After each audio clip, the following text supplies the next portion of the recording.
What's up, second channel, and welcome back to a brand new video. Now, a lot of you guys have been asking me for my custom tactics on the 4-1-2-on-2 narrow because I use it, I play quick football, and a lot of you guys seem to enjoy watching it on the stream. So I thought I would show you guys sort of what I'm rocking, the advantages and disadvantages of playing the 4-1-2-on-2 narrow, and also just kind of, what to expect with formation. Now, obviously, I have one of the best teams in the entire game, and I would say every single person watching this video cannot really get this team.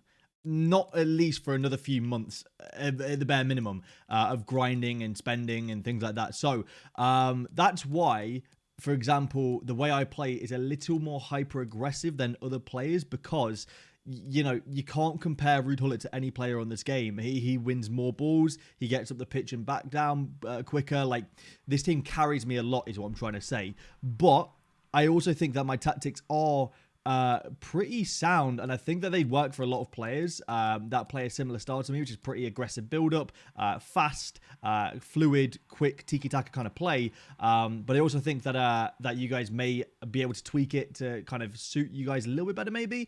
Anyway, enough waffling. I play exactly the same in game as how I start. I play this 4-1-2-on-2 narrow. I play R9 and Cantona up top as it is. The midfield is exactly the same, and this is how I play in game. So I play one custom tactic. That is the only one that I play, and it is press after possession loss, 5 width and 4 depth. Now, I'll be honest with you, I've been told to play even less width on defense, but I play like this because I don't do anything like, exploit the wings or whatever it's called. When you left back and right back go out wide for a brief period of time. I don't do anything like that. This is just how I defend. I do get hit on counters quite a lot, and I will say that this is a very aggressive way to defend, and if you can't manually defend, it's not going to work very well for you because it involves a lot of manual defending. You can't just, hold your CDM and hope that you send it back to do everything for you because they just can't. They don't do a whole lot for you. You have to be controlling them yourself. But if you can manually defend, this will work so well for you because it's really aggressive and it just breaks up play really quickly.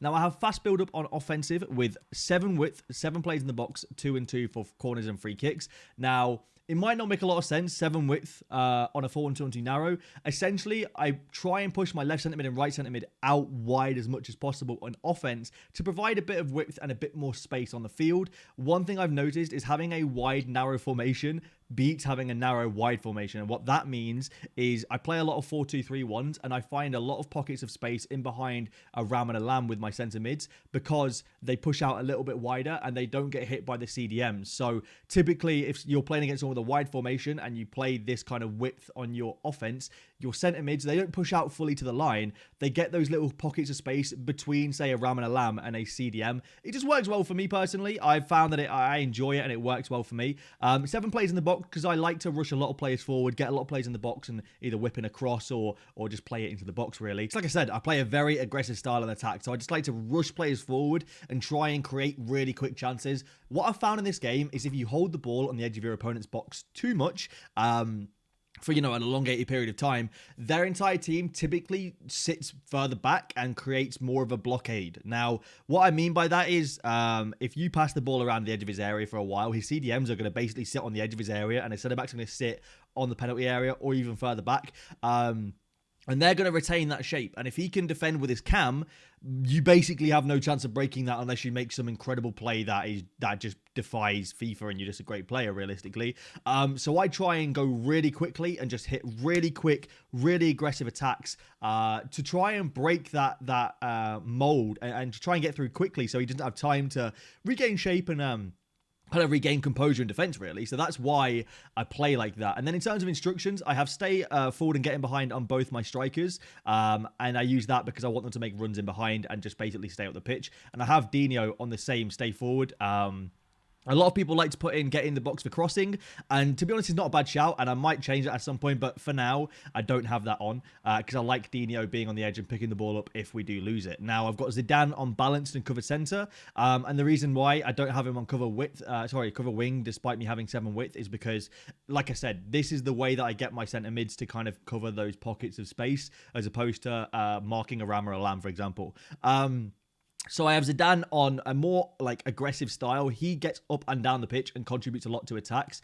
And Hullet is more of a defensive style. And unless I manually bring Hullet forward, he typically he does come forward. He just doesn't like dart down the pitch like Zidane does. Hullet will run up the pitch and act as a really good sort of option for attacks, but because he's on stay back while attacking, typically he will stop before getting into the box, whereas the down will go the whole way and try and get a goal if he needs to. And then I got Vieira on stay back while attacking, cover center. Now this Hullet and Vieira is where I'd change if I were you. If you're using more of a cheaper team, say instead of Vieira you've got yourself a, I don't know, who's a good cheap CDM, like an Allen for example, or a I don't know, a Fabinho. I would say slipping between defenders is a bit of a better option because it will prevent him. Like Vieira gets up the pitch quite a lot and leaves me quite exposed. And if I didn't have such a good back line, I would probably concede even more counterattacks than I already do. But thankfully, you know, I don't concede as many counterattacks as I maybe should do.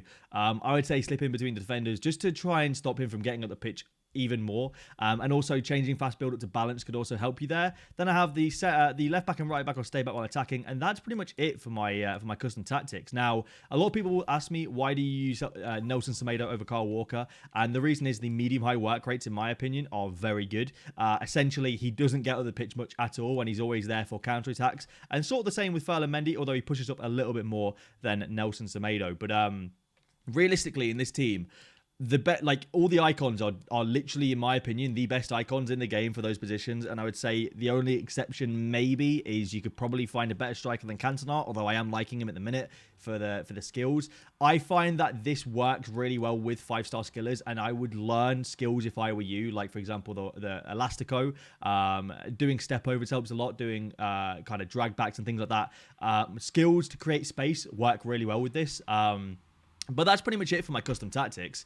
Like I said, don't get me wrong. I'm not saying that I'm a good player or anything like that. I know that my team carries me massively. I'm just kind of giving you guys what you want for those that have asked for my custom tactics because, I mean, here they are, I guess. But thank you all for watching this video. If you guys did enjoy, please leave a like down below and subscribe to this channel if you are new around here, as this is not the main channel. It is the second channel. But thank you all for the support, and I'll see you later.